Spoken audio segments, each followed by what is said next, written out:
Coming to you from a cozy little condo high atop Old Fourth Ward, Atlanta. Welcome to The Ron Show on America One Radio. Here's your host, Ron Roberts. Hello, thanks for tuning in. I do appreciate that, whether it's on America One Radio, weekdays, 9 a.m., 5 p.m., Progressive Voices via TuneIn, 11 p.m., or wherever you podcast. Here we are. So I was going to get to the second half of the Kristen Welker, Donald Trump Meet the Press interview from Sunday. First things first, however, yesterday, the breathtaking news of the day, Syria has been toppled, Assad has fled to the loving arms of Vladimir Putin, Tulsi Gabbard nowhere to be found. But the breathtaking news had more to do with the thirst trap that had been found having breakfast in McDonald's, and someone ratted him out, and the next thing you know, the internet is abuzz with this hot 26-year-old Italian-American guy named Luigi Mangione, who was first a person of interest and now has been charged with murder in the assassination of United Healthcare CEO Brian Thompson. I admit it. I saw the photo. Well, the first photo I saw was like a shirtless hiking photo of Luigi. Dude's hot. Dude's ripped. Dude comes from a well-to-do family, went to a ritzy private school, was valedictorian of his class, Ivy League graduate, really smart guy. This is not your prototypical poorly educated or misinformed, disinformed, poor working class, nut. Don't get me wrong. I don't think he's right. First thing I did was I went to check out his social media before they took it down, and I scoured through a lot of his Twitter X posts, and they're all over the place. They were all over the place. They're down now.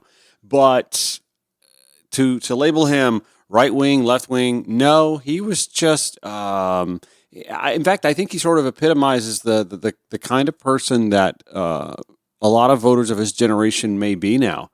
We think in a bipolar, I guess, left-white schism for a lot of us over the age of 40 when it comes to how people think ideologically.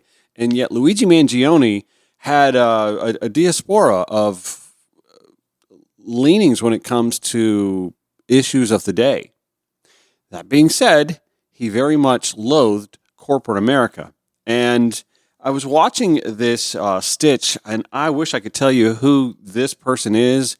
However, their work has been lifted by somebody on Threads, and so I'm just going to share it, and if I can ever find out who it is, I'll try and attribute that at some point in time or put it in the show notes, all right? Let's take a listen. And Luigi comes from a family who made their riches in the healthcare industry. Yes. While you were thirsting over his Instagram photos, I was here in his LinkedIn trying to see if he had ever worked in healthcare. And he did. He volunteered for this group called Lorien Health Services. Lorien was founded by his grandpa, Nicholas Mangione. And very recently, his cousin, John Mangione Jr., was named the vice president. Lorien Health Systems seem to run what are very highly rated nursing homes, assisted living facilities, and home health services. So what does that have to do with United Healthcare? Over the last several years, United Health has been buying up all the family-owned end-of-life care facilities they can possibly get their hands on. And we know when a big company buys out a family-owned business, the quality does not improve. And by creating a monopoly for end-of-life care, they continue to outprice their competitors, putting family-owned businesses out of business. In fact, in the state of Maryland, where Lorien Health was, the Department of Justice was suing United Healthcare for antitrust violations, claiming that they were already too close to buying up all of the end-of-life care in that state, and that their actions were having a negative impact on vulnerable patients and staff. Now, we are going to find out more from this person as to what their motive was. This is just the fact-finding I have done so far to build this story, and I wanted to take you along. Luigi also wrote a book review in which he said that when all forms of communication fail, violence is necessary to survive. Companies do not care about you. And people who say violence never solved anything are cowards and predators. This is a developing story, but very interesting background. So what this sounds a lot more like is a pushback, a generational pushback. And we've seen this actually from younger generations anyway, a repulsion to corporatism. It's so funny. I was, over the weekend, I do some marketing side hustle. In fact, I help a local retail shop, an antique store, an antique and vintage store. Antiques and Beyond is the name of the place on Cheshire Bridge. And I can't help but notice just how popular locally owned retail has gotten with younger shoppers. In fact, I was sort of stunned when I started working with this shop to look at their demographics and to see just how many young people actually go into what I think a lot of folks would have had a preconceived notion of what an antique and vintage store is and the sort of shopper they attract. This isn't like, grandma's dusty old furniture in a thrift store. This is like really nice stuff, high quality stuff, high end stuff, things that have been well taken care of, things that have been restored. And, it varies anywhere from affordable to, oh my gosh, that is one of a kind. You're going to spend high dollar for it. But I was struck by how many young people are shopping there because they're looking for something that is not cookie cutter, something that is not going to be in everybody's home. You watch this time of year, we see the Every Kiss Begins with K commercial, and it's the same piece of jewelry that they're mass producing so that hundreds of thousands of women or men will wake up with that same piece of jewelry on Christmas morning. I mean, is that really all that special? No, it's not. And so I think there's a sense amongst younger Americans. We talked about this the other day, how restaurants, chain restaurants are just not as popular, although he went to McDonald's. Chain restaurants are just not as popular with younger consumers as they were with, their parents or their aunts or uncles or grandparents.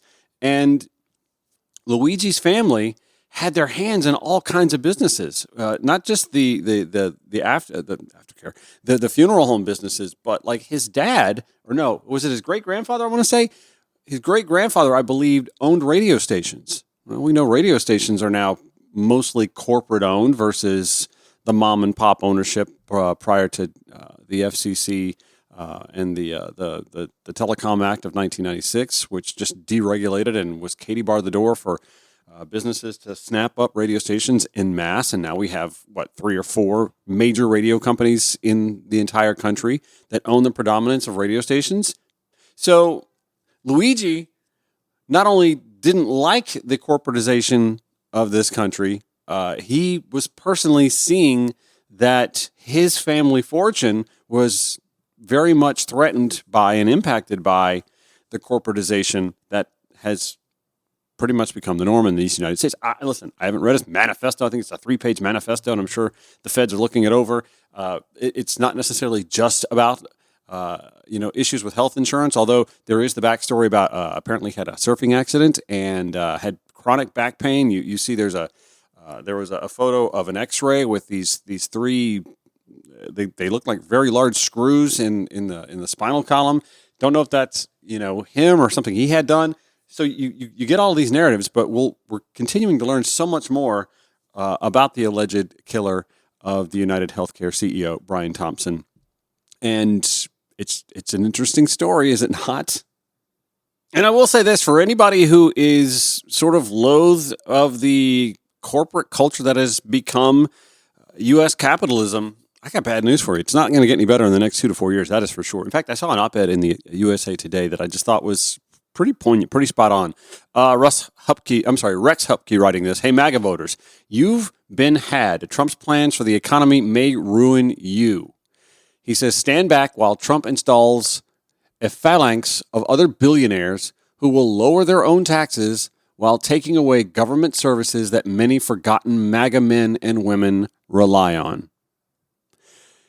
Rex writes, President-elect Donald Trump cares deeply about the forgotten men and women of the MAGA movement, the regular folks who believe wealthy elites have made America decidedly not great. So, I'm sure those forgotten men and women are thrilled to know Trump has stocked his upcoming administration with enough billionaires and multimillionaires, as The Guardian put it recently, to form a soccer team.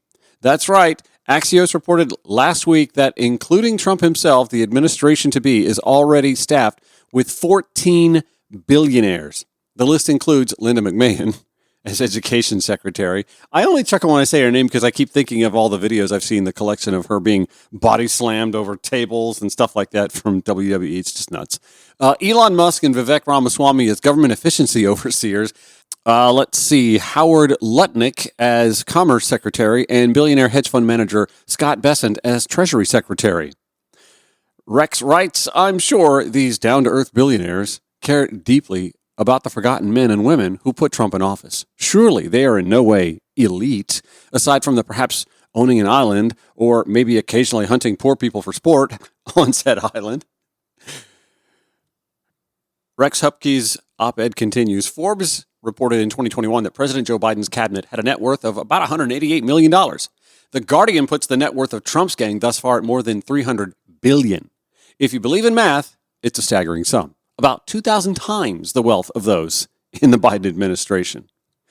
So, regular folks, the kind who undoubtedly can relate to the day-to-day needs of Americans, the sort who regularly go to grocery stores, which they refer to as common slop distribution centers, the kind who would never want to harvest the blood of young people in a narcissistic quest for eternal life.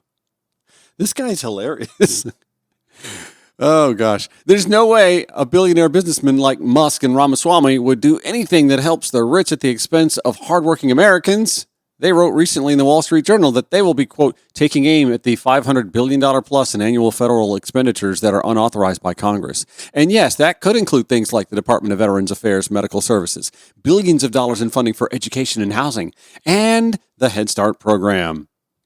But I'm 100% sure, Hupke writes, we can trust these billionaires because they're with Trump, and Trump is clearly anti-elite. As the Conservative Heritage Foundation trumpeted after the election, with Trump's win, ordinary Americans declared independence from the elites. And Fox Business host Stuart Varney said after Trump won, the elites have been living in a bubble. Trump just burnt it. Stuart Varney, of course, no elite himself, right? Huzzah! Take that, elites! Now, please stand back while regular guy billionaire Donald Trump installs a phalanx of other billionaires who will, in totally non-elite ways, lower their own taxes while taking away government services that many forgotten men and women rely on for little things like continuing to live. Rex Hupke continues, and yes, I'll have this in the show notes at ronshowatl.com. Consider this. Trump has repeatedly talked about how much he likes tariffs and how as soon as he takes office, he's going to tariff the daylights out of other countries like China and Mexico. Economists, probably elites, say the cost of tariffs will get passed along to American consumers, as they always have. I mean, they say that because that's exactly what'll happen. But Trump, the everyman, has long denied that reality, convincing the forgotten men and women of the middle class he's an economic wizard, and this will all work out great for them. On NBC's Meet the Press Sunday, which we heard on the show yesterday when we reviewed, Trump was asked if he can, quote, guarantee American families won't pay more under his tariff plan. Trump, the billionaire, said, I can't guarantee anything. I can't guarantee tomorrow. You see, Trump cares about American families to not guarantee anything. But don't worry, forgotten men and women, be confident that Trump and Musk and Ramaswamy and McMahon and Lutnick and all the other totally trustworthy and altruistic non-elite billionaires know what's good for you because you're about to get it regardless. Okay, like I said, I'll include that op-ed from USA Today and Russ Hupke in the show notes at ronshowatl.com. Let's get back to reviewing the Meet the Press sit-down with President-elect Donald Trump and the suppressed, it seems, Kristen Welker. We'll do that when the Ron Show returns. Got to get another cup of coffee here, and we'll be right back. On America One Radio, Progressive Voices via TuneIn or wherever you podcast. Let me thank Leonard and Calvin and Megan, each who have contributed to this show, which is actually pretty easy. You can do that at ronshowatl.com. This is all an out-of-pocket expense for yours truly. The equipment I buy, the subscriptions that I pay for. Austin, I want to thank you as well for your contribution, which you can make at ronshowatl.com. You can also follow the show at ronshowatl on your preferred social media platforms. Twitter, X, still there. Blue Sky, very much there. Instagram, Threads, Facebook, at ronshowatl. Let's get back to the Meet the Press sit-down, which was more than an hour with Kristen Welker and President-elect Donald Trump. Where did we leave off? Oh, yeah, we were diving into immigration. In fact, we started hearing Donald Trump talking almost sympathetically about Dreamers. And might it be that an incoming Donald Trump administration and the GOP is going to do an about-face and do the right thing for Dreamers? It sure sounded like there's room to consider that. And on the one hand, shame on Democrats if they allow that to happen. On the other hand, be right there and assist with them if that's what they decide to do. Do not offer a whole lot of obstruction unless it's, a poison pill wrapped bill where you get this, but there's also going to be a bunch of draconian, xenophobic, hateful, or what, just make sure that it's a clean situation legislatively. And then fine. If they want to take this is my mindset. I don't care who gets credit for doing the right thing. If it's progressive or liberal policy, I don't care who gets credit for it. It's progressive liberal policy. So anyway, he weighed in on Dreamers. What about? Let me ask you about another group of people, the estimated 4 million families in America who have mixed immigration status. So I'm talking about parents who might be here illegally, but the kids are here legally. Your borders are You're talking about separation. Yeah, well, I mean, there are two aspects to this. Your borders are, Tom Homan said, they can be deported together. Correct. Is that the plan? Well, that way you keep I don't want to be breaking up families. So the only way you don't break up the family is you keep them together and you have to send them all back. Even kids who are here legally? Well, what you're going to do if they want to stay with the father? Look, we have to have rules and regulations. You can always find something out like, this doesn't work, that doesn't work. I'll tell you what's going to be horrible. When we take a wonderful young woman who's with a criminal and they show the woman, and she could stay by the law, but they show the woman being taken out, or they want her out, and your cameras are focused on her as she's crying, as she's being taken out of our country, and then the public turns against us. But we have to do our job, and you have to have a series of standards and a series of laws. Yeah, speaking of doing our jobs, Congress was doing their job when they had a bipartisan bill that the president said he would have emphatically signed had it gotten to his desk, and someone called in and sort of meddled with the job of those who were in office doing what their job was and dealing with the outdated laws that were on the books that obviously don't serve the modern need with regards to our immigration policy.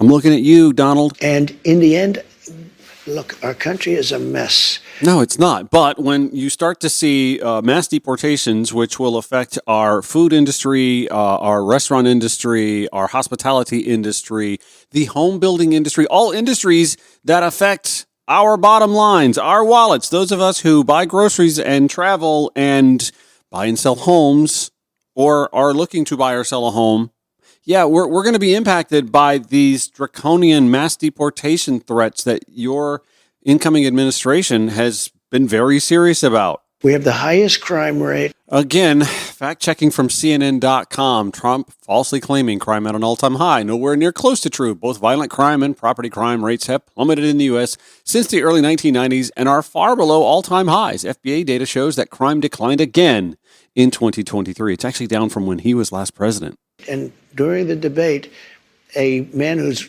ratings have gone way down, David Muir, said to me, no, crime is, because I had to debate three people, not one. Crimea River. Debating one was easy. Debating three was actually pretty easy, too, if you want to know the truth. But David Muir said, the crime rates have gone down. I said, no, they've gone up. And then the following day, they released the crime rates, and they were way up. Yeah, the FBI statistics, you're talking about those FBI statistics. Well, no, but he gave the wrong answer. Confusing based on what you're looking at. But a lot of that is migrant crime. Oh, God. Again, disinformation, man. David Pepper wrote this tweet. Speaking of this, actually, he spoke about an interview on Meet the Press about a year ago. If you allowed someone to lie 11 times in such a short amount of time, you did something wrong. He says, so I'll remake the simple suggestion I made then. Never move on from the first lie until Trump acknowledges it's a lie. Never. Kristen Welker, though, let's move on. Let me ask you about another aspect of this. Kristen, you know a lot of it's migrant crime. She's not going to push back, so I will. A National Institute of Justice funded study examining data from the Texas Department of Public Safety estimated the rate at which undocumented immigrants are arrested for committing crimes. The study found that undocumented immigrants are arrested at less than half the rate of native-born U.S. citizens for violent and drug crimes and a quarter the rate of native-born citizens for property crimes. I'll include that in the show notes at ronshowatl.com. Kristen Welker did not seem to have that on hand. Well, let me ask you about another aspect of this that I think a lot of people are really curious about. I mean, 3% of the people who are here illegally have criminal histories. But in your first administration, you had the zero tolerance policy, where we did see family separations. Yeah. You ended it. The purpose of that, though, to some extent, you talked about this at the time, was deterrent. You also had it with Obama. You do know that. He didn't have a zero tolerance policy. And you also know he built the jails for children. He didn't have a zero tolerance policy. But in 2014, he built the jails. You know that. I want to ask you about the zero tolerance policy. I mean, he didn't have a systemic, we're going to separate families. Families were separated when parents were a threat to the kids. We don't have to separate a family. This. Excuse me, Kristen. Yeah. We don't have to separate families. Yeah. we'll send the whole family very humanely back to the country where they came. That way the family's not separated. So no more family separations. You're not reviving the zero tolerance policy. Well, it depends on the family. The family may decide to say, I'd rather have dad go, and we'll stay here.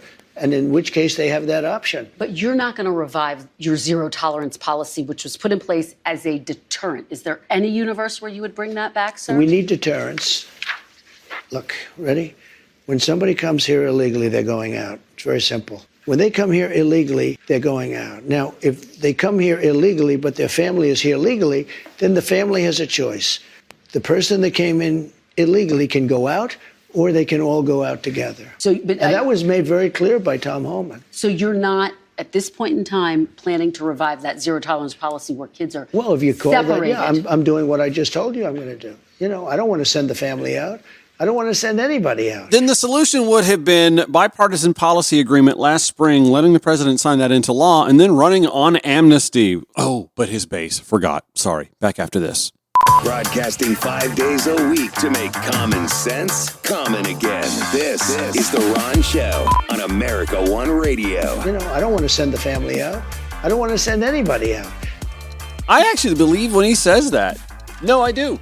I 1,000% believe Donald Trump isn't actually all that interested in doing this as much as he knows his base is, and he has to answer to his base, and his politicians in his party have to answer to that base as well. They're afraid of that base, obviously. I mean, they've so caved and cratered, their spines just literally turned to mush in the face of the MAGA movement, fearful of losing it as part of their reliable voting base, that block of voters that has been misinformed and disinformed by the media we've talked about for the last couple of weeks, that has, been formed from talk radio to cable.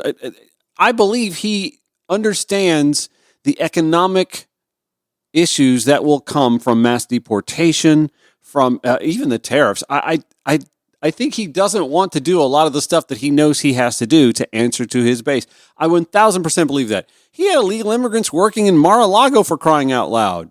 Yeah, the pre-political Donald Trump had undocumented immigrants working in Mar-a-Lago. So, no, I don't think he's honestly all that interested in doing this. I actually think from a sensible point of view, everything we knew about Donald Trump prior to him becoming a political activist, the birther movement, and then becoming a politician, tells you that he'd actually sort of been a rational kind of guy who understood that the situation doesn't necessarily work, especially when it comes to immigration. The system doesn't necessarily work for what makes sense. And what makes sense is immigration reform, which we could have had, except he was running for president and he needed that as a cudgel.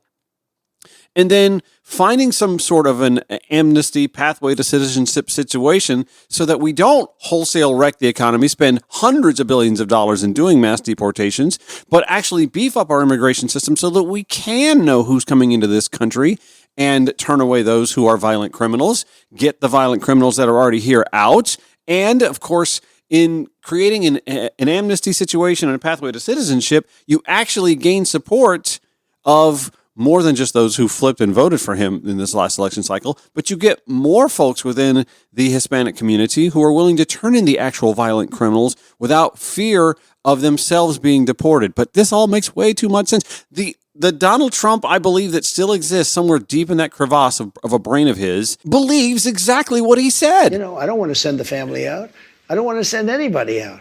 If we don't have borders, and if we don't have voting, good voting, fair voting, they're still counting votes in San Diego, California. Listen, they're still counting the votes.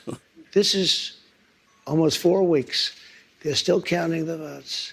If we don't have fair elections and honest voting and machines that work quickly, if you had paper ballots, every election will be over by 10 o'clock in the evening. So, let me ask you. You understand what I'm saying? Let me, before we get and you get a much more accurate count. Before we get to all of that, let me ask you about some of your other promises on this topic. You've promised to end birthright citizenship on day one. Is that still your plan? Yeah, absolutely. The 14th Amendment, though, says that, quote, all persons born in the United States are citizens. Can you get around the 14th Amendment with an executive action? We're going to have to get a change. We'll maybe have to go back to the people but we have to end it. We're the only country that has it. Through an executive action? You know, we're the only country that has it. Do you know, if somebody sets a foot, just a foot, 1 foot, you don't need to, on our land, congratulations, you are now a citizen of the United States of America. Yes, we're going to end that because it's ridiculous. Through executive action? Well, if we can, through executive action. I was going to do it through executive action, but then we had to fix COVID first, to be honest with you. Yeah, totally did that. We have to end it. It's ridiculous. Do you know we're the only country in the world that has it? Do you know that? I'm not mad at Kristen Welker for not having the Hill right in front of her, but actually the Hill writes, 32 other countries and 2 territories join the U.S. in having unrestricted birthright citizenship. And an additional 32 countries have a restricted birthright citizenship policy of some kind. He doesn't know that, though. She apparently didn't either. Here's what other countries do. They come into the land and they say, I'm sorry, you have to go. And they take them out. Okay? With us, once they touch our land, we're into litigation that lasts for years, costs us hundreds of billions of dollars. Oh, my God. That is because the staffing is underfunded, you nitwit. The system needed funding, and you starved it when you put the brakes on it last spring. We have judges, Not enough. and I'm sure they're all honest, but I don't know that for a fact. You can imagine what's going on with the judges. But just so you, because I have a lot of judges, I tell you what, I know more about judges than any human being in history. Look, we have judges. Every time somebody puts 2 feet or even 1 foot on a piece of our land, it's welcome to long-term litigation. Other countries, every other country, when somebody walks on and they see that they're here illegally, they walk them off, they take them back to where they came from. This would be where Kristen Welker would chime in and correct them, but of course she didn't. We have to get rid of this system. It's killing our country. Again, the system needs fixing, not eradicating altogether. You can't just lock the whole place up. We need migrants. We need immigrants. Our economy needs more immigrants. The Council on Foreign Relations writing, most economists say that immigration is good for the U.S. economy because it helps grow the size of the labor force, boosts tax revenue, and increases consumer demand. Let's talk about health care. I've been talking to Republican lawmakers on Capitol Hill. They say it's no longer feasible to repeal and replace Obamacare because it's so entrenched in the system. Do you see it that way? Is that now off the table, repealing and replacing when John Obamacare? McCain let us down by voting, and Murkowski and Collins and whoever it was that voted against, but they really let us down. They did us a great disservice because we would have had great health. Obamacare is lousy health care. It's very expensive health care for the people. It's also expensive for the country, but for the people, it's lousy health care. Remember, though, they had no alternative policy ready to put in place of it. None whatsoever. And still, to this day, only have concepts of a plan, which you'll hear. Still, he's still talking about concepts of a plan. He still said that later on in this clip. Let me just tell you, if we find something better, I would love to do it.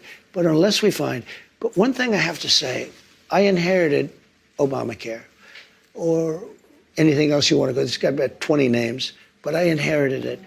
And I had a decision to make with Health and Human Services. I had a big decision to make. Do I make it as good as we can make it, or do I let it rot? And a lot of political people said, let it rot and let it be a failure. I said, that's not the right thing to do. And I had very good people in the medical area that handled that. And I said, what do you want to do? He said, we really have an obligation to make it as good as we can. And we did. We made it as good as we can make it. Instead of making it bad where everybody would be calling for its repeal, I made it so that it works. Now, but you did try to overturn it, it's sir. Well, it's lousy. You did try to overturn it. You did have your Justice Department try to direct the Supreme Court to overturn we got a little bit of a surprising opinion, to be honest with you.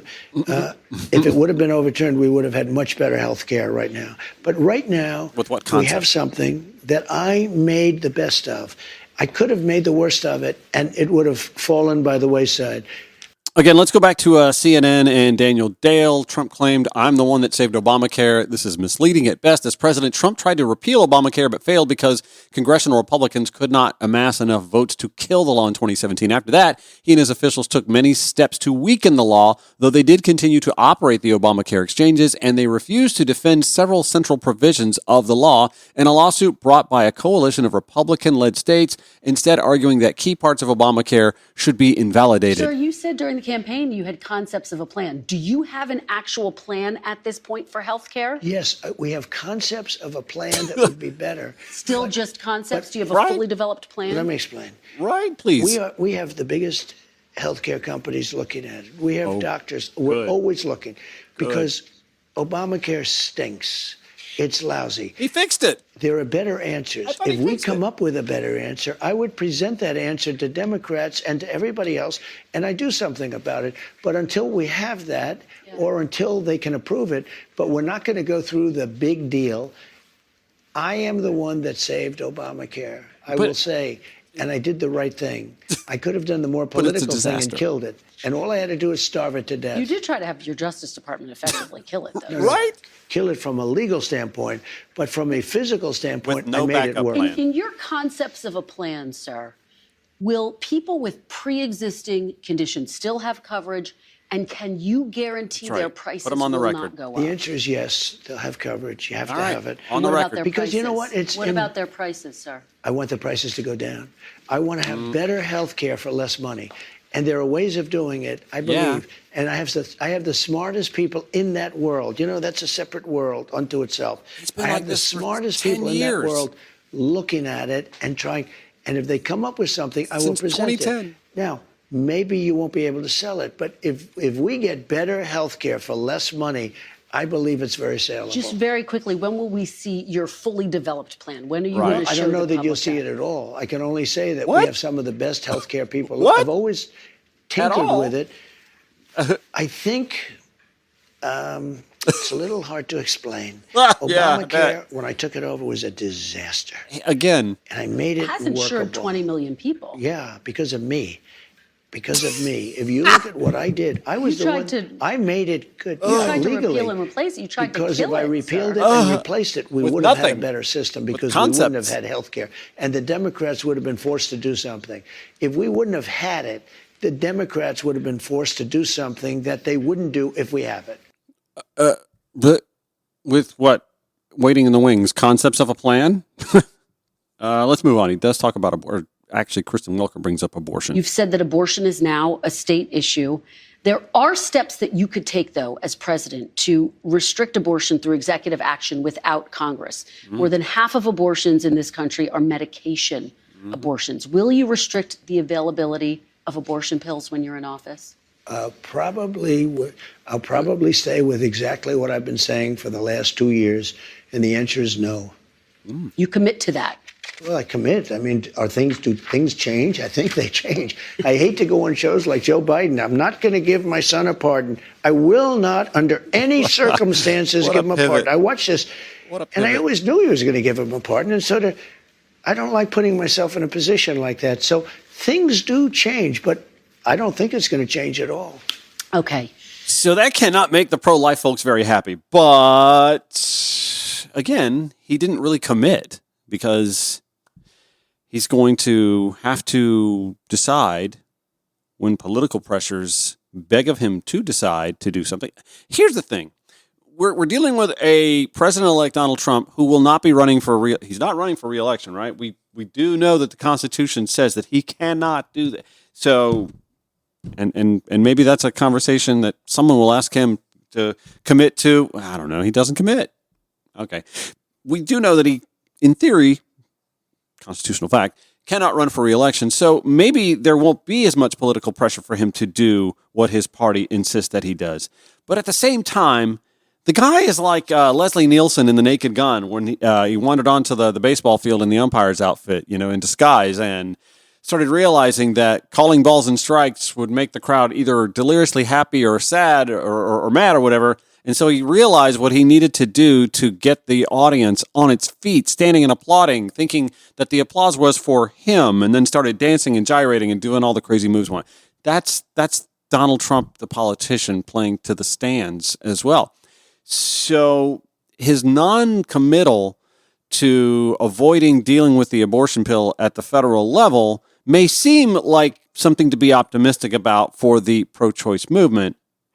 However, it's not something I can close the book on because he chose not to be committal about it. So We're going to take a quick break, come back. They talk a little bit about his cabinet picks and a lot of headline-inducing stuff about the J6ers and Liz Cheney and some of his political enemies.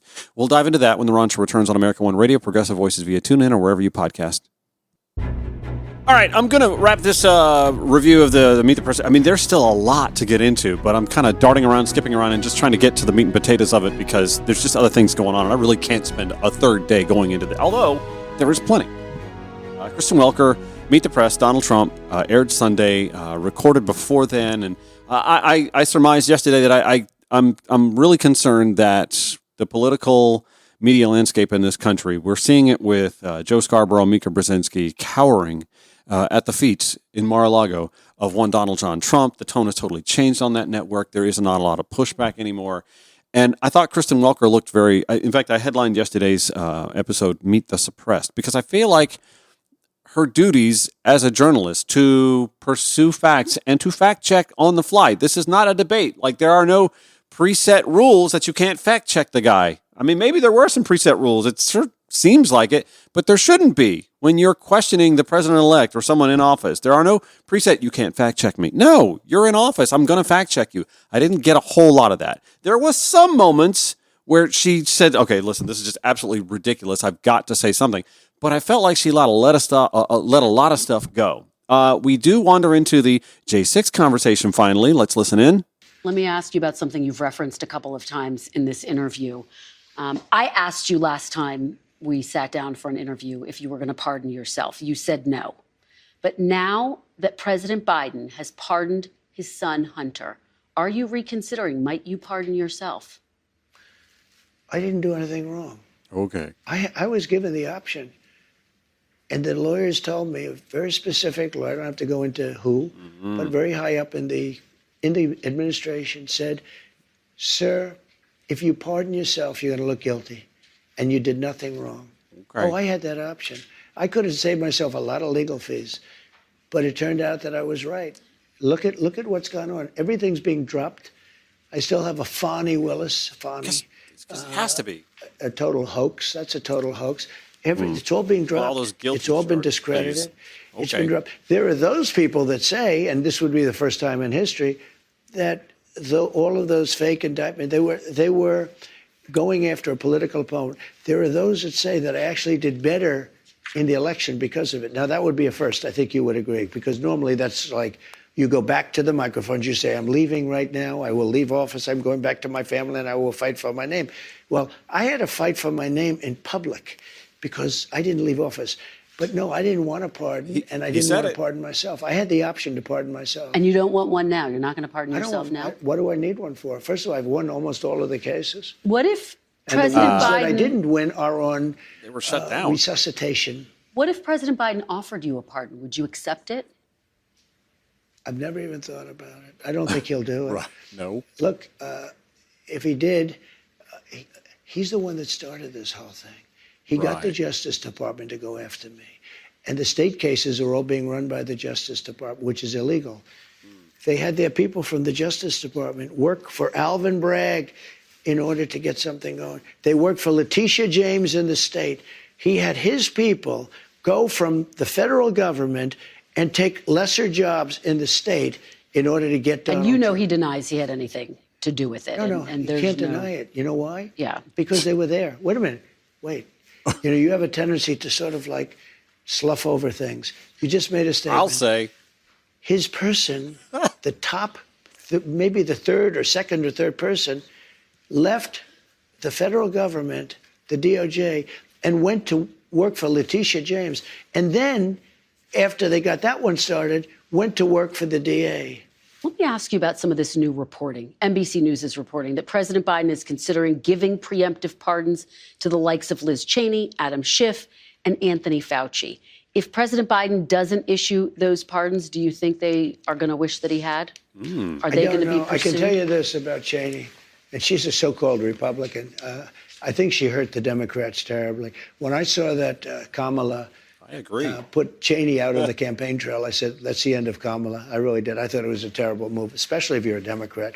But Cheney did something that's inexcusable, along with Thompson and the people on the Unselect Committee. of political thugs and, creeps. So the Unselect Committee went through a year and a half of testimony. Wait. They deleted and destroyed all evidence of that they found. You know why? Because Nancy Pelosi was guilty. Nancy Pelosi turned down 10,000 troops. You wouldn't have had a J6. That's been disproven. Because other people were guilty. The people that said that I attacked 2 Secret Service agents in a car. I grabbed one around the neck. I was then rebuffed, and I grabbed the other one. These are 2 of the toughest men anywhere on the planet. They happen to be slightly younger than me, maybe, just a little bit. Let me just tell you. They testified. They said it was total. And all of this stuff came out. People lied so badly. Now, listen, this was a committee, a big deal. They lied. And what did they do? They deleted and destroyed a whole year and a half worth of testimony. Do you know that I think those people committed a major crime. Sir? And Cheney was behind it. Well, and so was Benny Thompson and everybody on that committee. For what they did, honestly, they should go to jail. That's what he said. So you think Liz Cheney should go to jail? That's what he said. For what they did. Everyone on the committee, you think I think should everybody go to jail. anybody that voted in favor. Are you going to direct your FBI director and your attorney general to send them to jail? No, not at all. I think that they'll have to look at that, but I'm not going to. I'm going to focus on drill, baby, drill. When you say that, it carries weight, though. You've tapped these people to lead the Justice Department and FBI. They can do whatever they want. Okay. Biden can give him a pardon if he wants to, and maybe he should. Just remember, Unselect Committee, a year and a half of sworn testimony, and after getting all of the testimony, they deleted it. Wait. Disproven. And they destroyed almost everything. There's nothing left.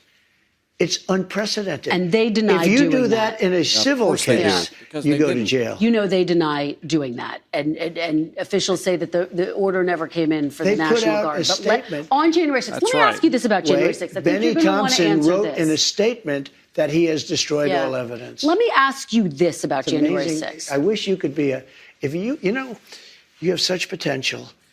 If you could be just non-biased, you hurt yourself so badly. Oh, my God. I'm telling you, they deleted and destroyed all the evidence. Everyone knows it.